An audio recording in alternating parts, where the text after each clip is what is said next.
Avez-vous déjà pris le temps de réfléchir à ce qui se passe réellement dans le monde?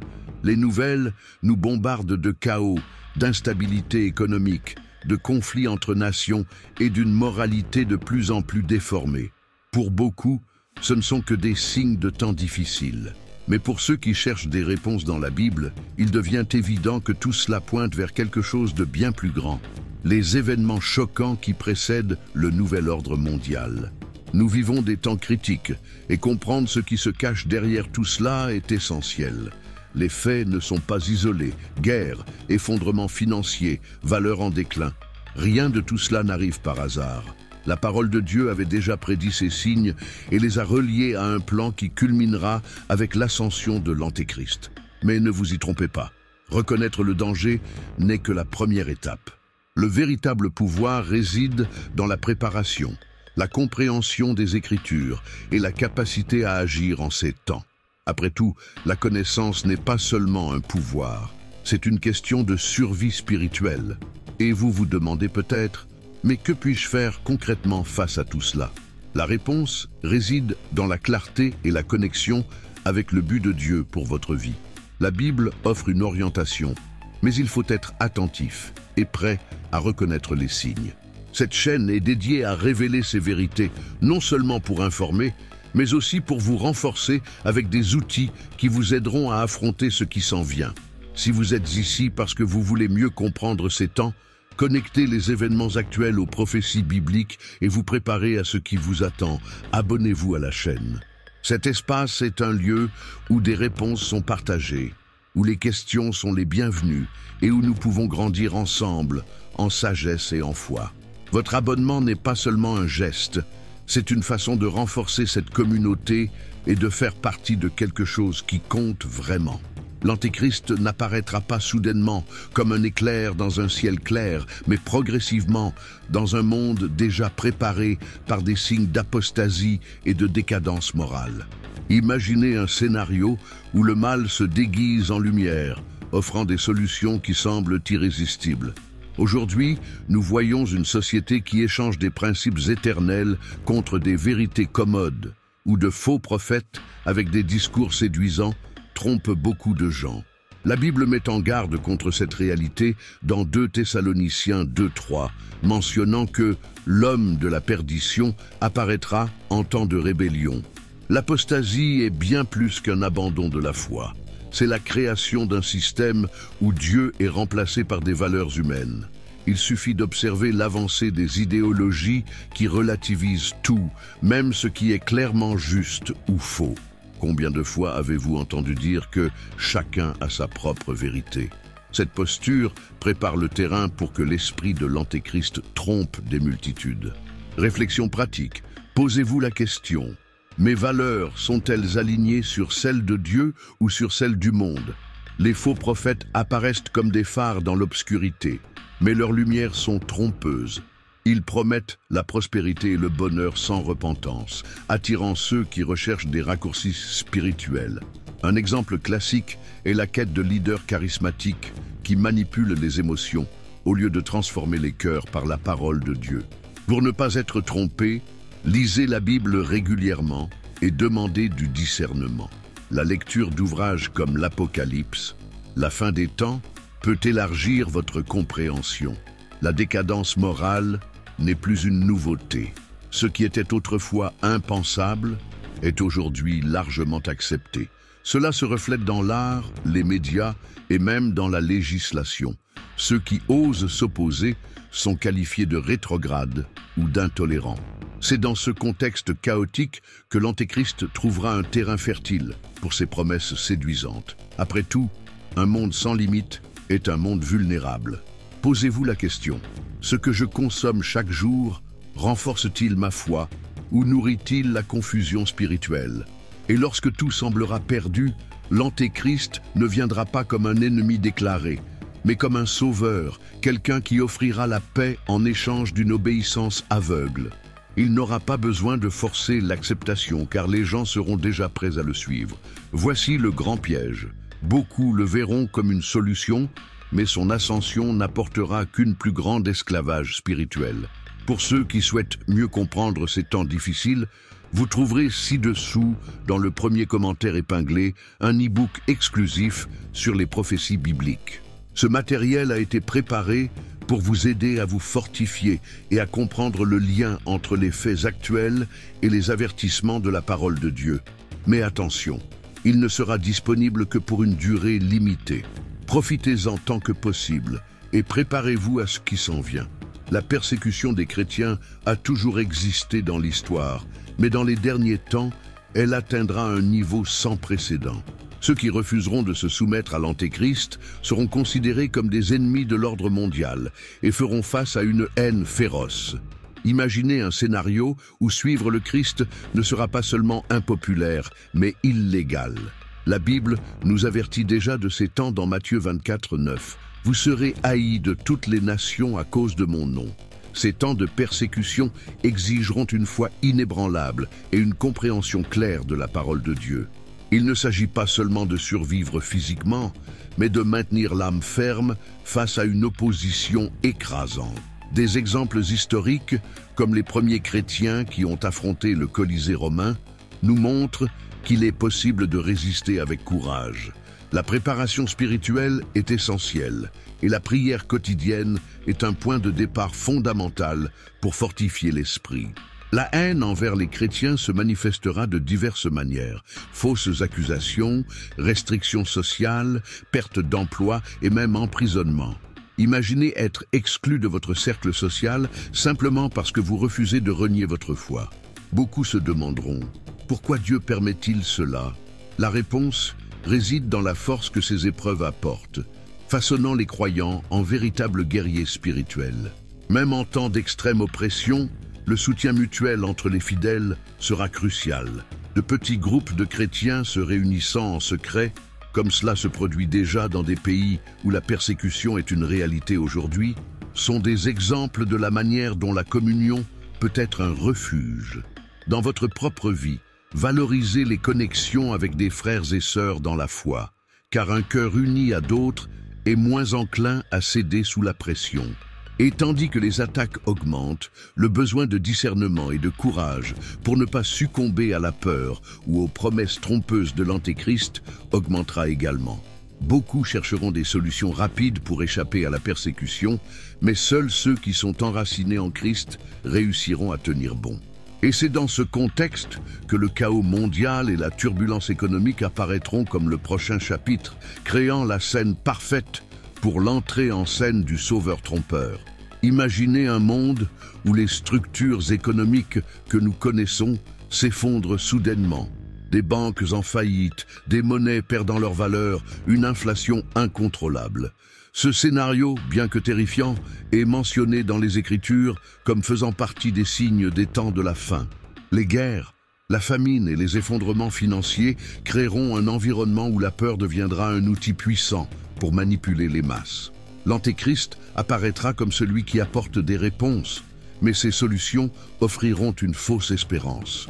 L'effondrement économique mondial n'est pas qu'une possibilité lointaine.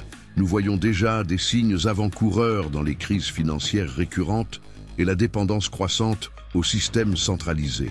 Quand la stabilité économique disparaît, les gens deviennent vulnérables, désespérés de trouver quelqu'un capable de ramener l'ordre au chaos. C'est dans ce désespoir que beaucoup succomberont à l'illusion d'un faux sauveur, sacrifiant leur liberté pour une sécurité temporaire. Les guerres et les conflits joueront également un rôle clé. Lorsque des nations s'effondrent, l'impact est dévastateur. Des millions de personnes déplacées, la famine à une échelle mondiale et un sentiment d'insécurité qui consume tout le monde. La Bible décrit ces événements comme le commencement des douleurs. Matthieu 24, 8.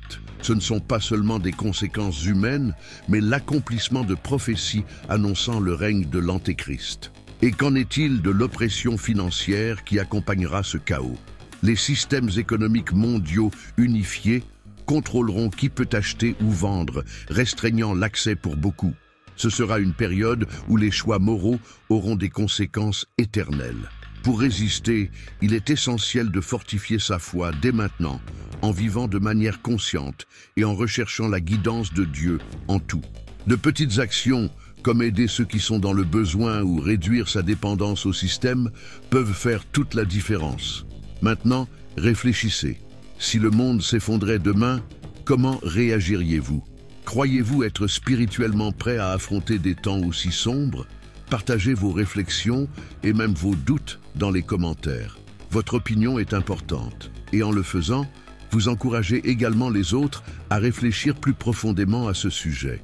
Ensemble, fortifions notre foi et partageons ce que nous avons appris, car dans le corps de Christ, personne n'a à affronter ces défis seul. L'Antéchrist, dans sa quête de contrôle absolu, n'apparaîtra pas initialement comme une figure hostile.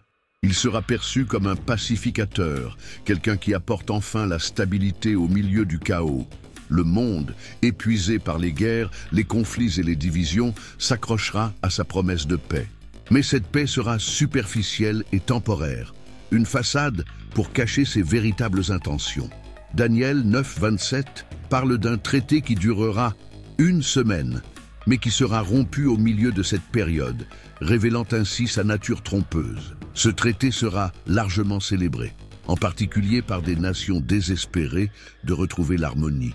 Il pourrait impliquer des accords entre dirigeants politiques, religieux et économiques, créant l'illusion que l'humanité a enfin trouvé un terrain d'entente. Cependant, ce sera un pacte servant les intérêts de l'Antéchrist, mettant les peuples et les gouvernements dans une position de vulnérabilité. Les promesses d'unité et de sécurité deviendront des outils d'oppression. Il est important de noter que ce traité trompeur ne sera pas imposé par la force au départ.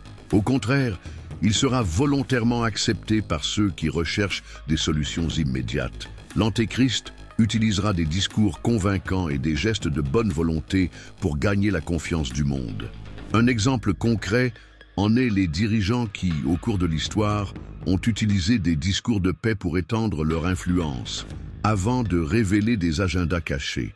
Lorsque ce pacte commencera à s'effondrer, ses conséquences seront dévastatrices. Ceux qui ont fait confiance au système devront faire face à la réalité d'avoir été trompés. L'oppression financière et le contrôle absolu de l'économie mondiale, déjà en cours, s'intensifieront. La liberté sera progressivement remplacée par une servitude systémique, où la loyauté envers l'Antéchrist sera exigée. Ainsi, la promesse de paix se transformera en un mécanisme de domination.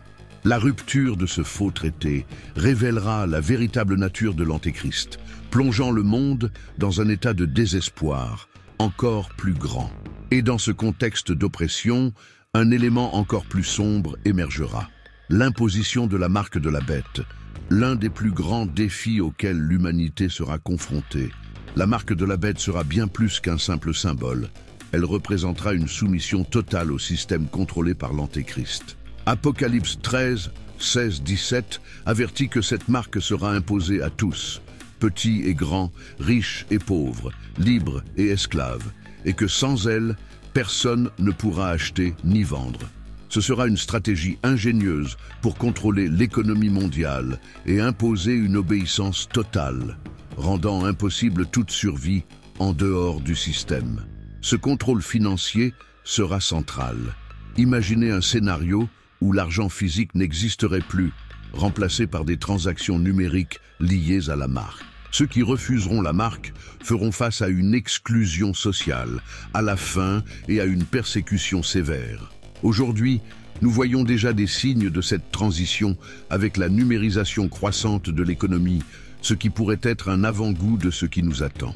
Accepter la marque ne sera pas qu'une décision pratique, ce sera un acte spirituel, symbolisant la loyauté envers l'Antéchrist et le rejet de Dieu. Beaucoup l'accepteront par peur ou commodité, sans en comprendre les implications éternelles.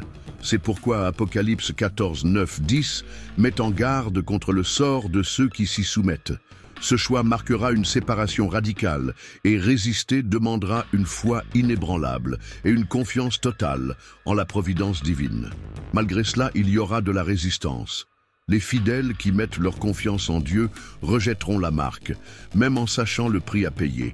Certains trouveront des moyens créatifs de survivre, comme des communautés partageant des ressources en secret, mais ce sera une lutte constante. Cette résistance ne concernera pas seulement la survie physique, mais aussi la fidélité spirituelle.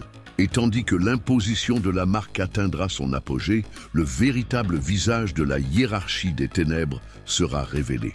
Le monde comprendra que derrière l'Antéchrist se cache un système spirituel maléfique, bien plus grand, composé de forces démoniaques organisées pour défier directement le royaume de Dieu. Et c'est précisément cette hiérarchie que nous explorerons dans le prochain sujet.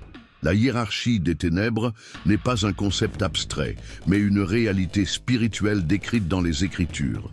Éphésiens 6:12 nous enseigne que notre combat n'est pas contre la chair et le sang, mais contre les dominations, contre les autorités, contre les pouvoirs de ce monde de ténèbres, contre les esprits du mal dans les lieux célestes. Ce sont les fondations d'un système organisé pour corrompre, opprimer et éloigner l'humanité de Dieu. C'est un royaume des ténèbres avec des stratégies bien définies, opérant de manière invisible, mais avec un impact visible sur le monde. Les dominations sont les forces supérieures de cette hiérarchie, responsables de contrôler des régions et d'influencer les décisions globales. Souvent, ces influences se manifestent à travers des politiques qui encouragent la décadence morale, le chaos économique et la persécution des chrétiens. Pensez à des événements historiques qui ont défié les valeurs chrétiennes. Derrière eux, on peut discerner l'action de forces maléfiques manipulant les leaders et les foules. Les autorités, quant à elles, opèrent dans des domaines spécifiques, semant la confusion et la peur.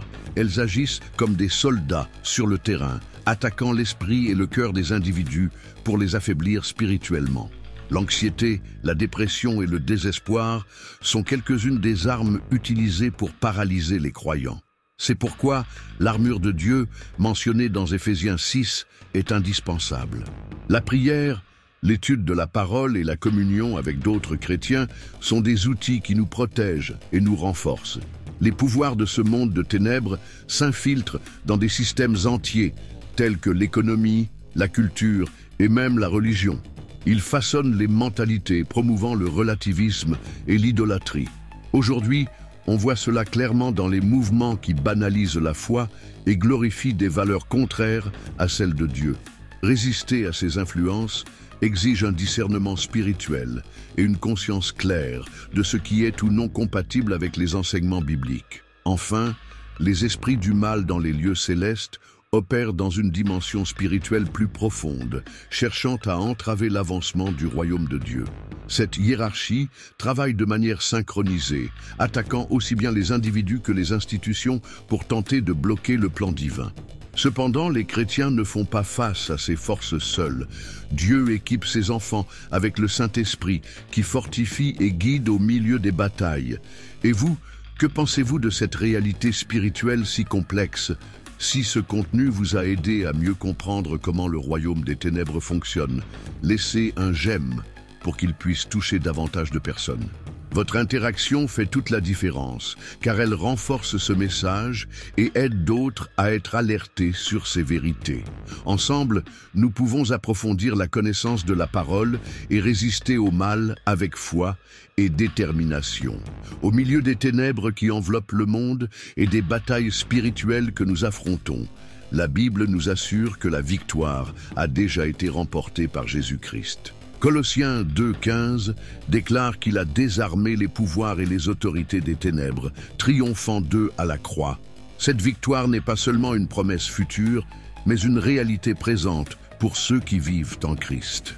Bien que les défis soient nombreux, les chrétiens sont appelés à affronter chaque bataille avec la certitude qu'ils sont déjà plus que vainqueurs. La victoire en Christ ne signifie pas l'absence de lutte, mais la certitude qu'au milieu de celle-ci, il existe une force supérieure qui soutient et guide. Tout comme David a affronté Goliath en plaçant sa confiance en Dieu, nous sommes également appelés à lui faire confiance face aux géants qui surgissent dans nos vies. Peu importe la taille de l'opposition, lorsque nous agissons par la foi, Dieu nous donne la capacité de surmonter même les obstacles les plus effrayants.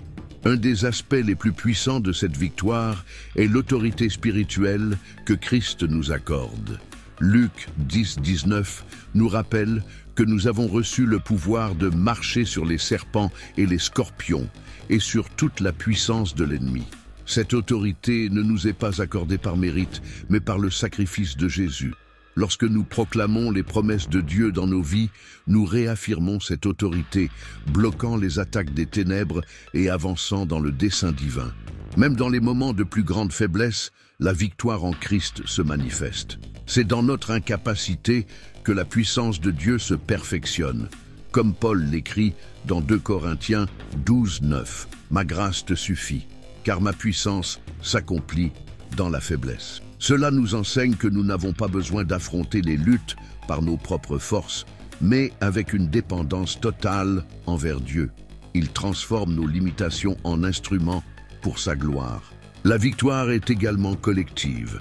En Christ, nous faisons partie d'un corps où chaque membre joue un rôle important dans la bataille spirituelle. Lorsque nous nous unissons dans la prière, la communion et l'encouragement mutuel, nous expérimentons la puissance du royaume de Dieu se manifester encore plus fortement. Il n'y a pas de victoire solitaire dans le plan de Dieu. Elle est partagée entre ses enfants.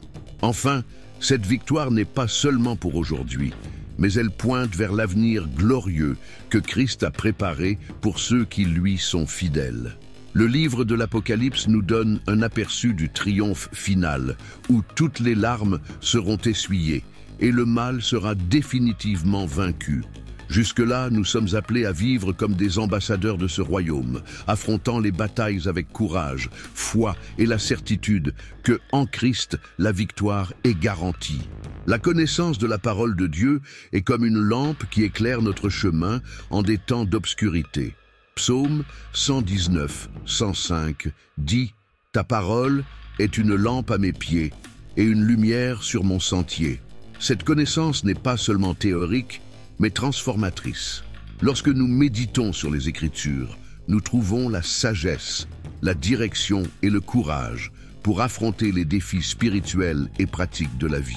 La foi, quant à elle, est le fondement qui nous maintient fermes, même lorsque tout autour semble s'écrouler. Hébreux 11.1 définit la foi comme une ferme assurance des choses qu'on espère, une démonstration de celles qu'on ne voit pas. Cette confiance en Dieu nous permet d'avancer avec audace, même sans voir la fin du chemin, sachant qu'il est fidèle pour accomplir ses promesses. Le pouvoir de la connaissance et de la foi est évident lorsque nous faisons face aux mensonges de l'ennemi.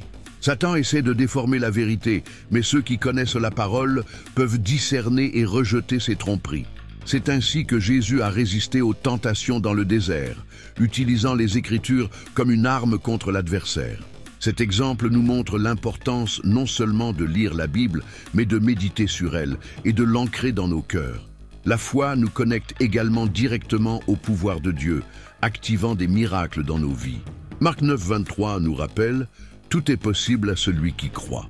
Que ce soit dans des situations financières, des problèmes de santé ou des crises familiales, la foi nous permet de voir au-delà du problème et de faire confiance à la solution divine. Cette confiance apporte la paix au milieu de la tempête, même lorsque les circonstances semblent impossibles. De plus, la connaissance de la parole fortifie notre foi, créant un cycle de croissance spirituelle. Plus nous apprenons sur le caractère et les promesses de Dieu, plus nous lui faisons confiance.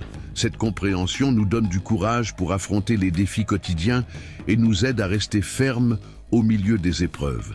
Ce n'est pas une foi aveugle, mais une foi fondée sur la connaissance de ce que Dieu a déjà accompli et promis de faire. Et en temps de grande tribulation, le pouvoir combiné de la connaissance et de la foi sera indispensable. Ils nous protégeront contre la peur et le doute, nous aidant à résister aux plans de l'ennemi. Et tandis que nous restons fermes, la grâce transformante de Dieu commencera à se manifester de manière extraordinaire, nous façonnant pour accomplir son dessein éternel. La grâce de Dieu est un cadeau immérité qui nous atteint même lorsque nous nous sentons indignes. Éphésiens 2, 8, 9 déclare « Car c'est par la grâce que vous êtes sauvés, par le moyen de la foi. Et cela ne vient pas de vous, c'est le don de Dieu. Ce n'est point par les œuvres, afin que personne ne se glorifie. Cette grâce ne nous sauve pas seulement, Elle nous transforme également, nous façonnant à l'image du Christ et nous permettant de vivre selon son dessein. C'est par cette grâce que Dieu appelle ceux qu'on n'attend pas, utilisant leur faiblesse comme instrument pour révéler sa force. Pensez à David, un simple berger choisi pour être roi. Ou encore à Paul, qui de persécuteur est devenu l'un des plus grands apôtres. Dieu ne choisit pas ceux qui sont capables, mais il rend capables ceux qu'il choisit. Et cela témoigne du pouvoir transformateur de sa grâce. Cette transformation ne se fait pas instantanément, mais est un processus continu.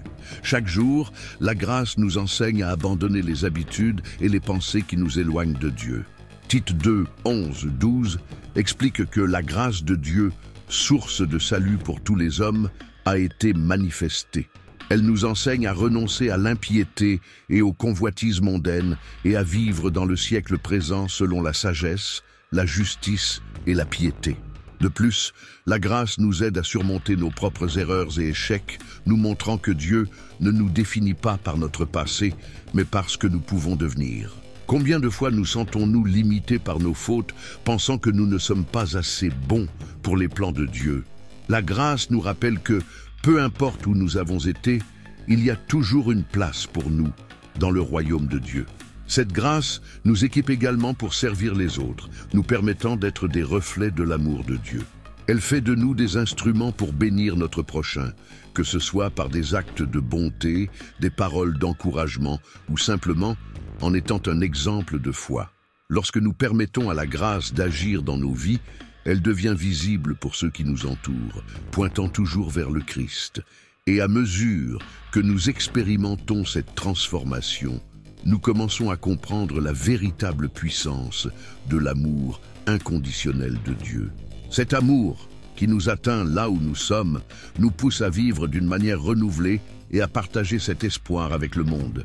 C'est dans ce contexte que l'amour inconditionnel et la promesse du salut deviennent les plus grands dons que la grâce puisse offrir. Et cela nous conduit directement au point suivant. L'amour inconditionnel de Dieu est la base de tout ce qu'il fait pour nous.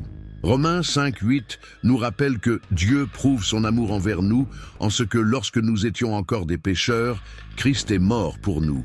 Cet amour ne dépend pas de qui nous sommes ou de ce que nous faisons. C'est un choix divin qui transcende nos fautes et nos limites. Il nous aime au sommet de nos faiblesses, nous offrant l'opportunité de recommencer. Cet amour est démontré de la manière la plus claire par le sacrifice de Jésus sur la croix. Il a porté le poids du péché de l'humanité, ouvrant un chemin vers le salut. Jean 3,16 est peut-être le verset le plus connu qui exprime cette vérité. Car Dieu a tant aimé le monde qu'il a donné son Fils unique, afin que quiconque croit en lui ne périsse point, mais qu'il ait la vie éternelle. Cette offre est le plus grand cadeau que tout être humain puisse recevoir. Cependant, le salut n'est pas imposé, c'est une invitation. Dieu tend la main, mais il appartient à chacun de l'accepter. Cet acte de foi est un pas simple, mais profond, qui transforme complètement la vie. Lorsque nous reconnaissons notre besoin de Dieu et que nous nous livrons à lui, nous commençons à expérimenter la plénitude de son amour, qui nous remplit de paix et de but, même dans les moments les plus difficiles. L'amour inconditionnel de Dieu nous apprend également à aimer les autres de manière similaire. Tout comme nous avons été pardonnés, nous sommes appelés à pardonner. Tout comme nous avons reçu la grâce, nous sommes appelés à la manifester. C'est à travers ce reflet de l'amour de Dieu dans nos actions que le monde peut voir la différence que Christ fait dans nos vies. L'amour du prochain est à la fois un commandement et une preuve de notre transformation spirituelle. Même ceux qui se sentent éloignés de Dieu ou indignes de son amour sont constamment atteints par lui. Il n'y a aucun péché ou erreur trop grand pour éloigner quelqu'un de cet amour. Comme le Père du Fils prodigue, Dieu est toujours prêt à nous accueillir à bras ouverts, célébrant notre retour avec une grande joie. Cette réalité est une preuve vivante que le salut est pour tous ceux qui le recherchent sincèrement. Enfin, l'amour inconditionnel de Dieu n'est pas seulement une promesse pour le présent, mais aussi une espérance pour l'éternité. Il nous garantit une place dans son royaume, où il n'y aura plus de larmes, ni de douleur, ni de souffrance. Ce salut, offert par amour, est le point culminant de toute l'histoire de l'humanité, et c'est à travers lui que nous sommes unis à Dieu pour toujours. La vérité est que nous vivons des temps difficiles et les événements qui se produisent autour de nous ne sont pas des coïncidences. Ils ont été prédits depuis longtemps dans les Écritures comme des signes clairs que quelque chose de grand et décisif est sur le point de se produire. Mais il ne suffit pas de reconnaître les signes, il est nécessaire d'agir. La préparation spirituelle n'est pas un luxe, mais une nécessité urgente. Et cela commence par un cœur disposé à chercher Dieu et à comprendre sa parole. Tout au long de ce contenu, vous avez eu l'opportunité de comprendre comment les événements actuels s'alignent avec les prophéties bibliques et ce que cela signifie pour l'avenir. Il est maintenant temps de réfléchir. Que faites-vous pour vous fortifier spirituellement? Vivez-vous en harmonie avec les desseins de Dieu? Ces questions ne sont pas seulement théoriques, elles sont pratiques et les réponses peuvent changer le cours de votre vie dès aujourd'hui et pour l'éternité. Réfléchissez à l'impact que cela peut avoir sur votre vie et sur celle de ceux que vous aimez. Chaque décision que vous prenez aujourd'hui, que ce soit dans votre foi, vos valeurs ou vos actions, façonne votre avenir. Alors, demandez-vous, êtes-vous prêt? Et surtout, comment pouvez-vous aider les autres à voir la vérité et à rechercher le salut? Dieu nous appelle à être une lumière au milieu des ténèbres, ce qui demande du courage, de la sagesse et un engagement quotidien. C'est pourquoi je vous invite à appliquer tout ce que vous avez appris ici. Réévaluez vos priorités, cherchez à fortifier votre foi et n'hésitez pas à partager ce que vous avez découvert avec les autres. La transformation commence par un simple pas et c'est ce qui fait toute la différence. Si vous ne vous êtes pas encore abonné à la chaîne, c'est le moment de rejoindre cette communauté qui cherche à grandir en connaissance et à se préparer pour ce qui est à venir. Ensemble, affrontons les défis avec foi, courage et la certitude que Dieu est aux commandes.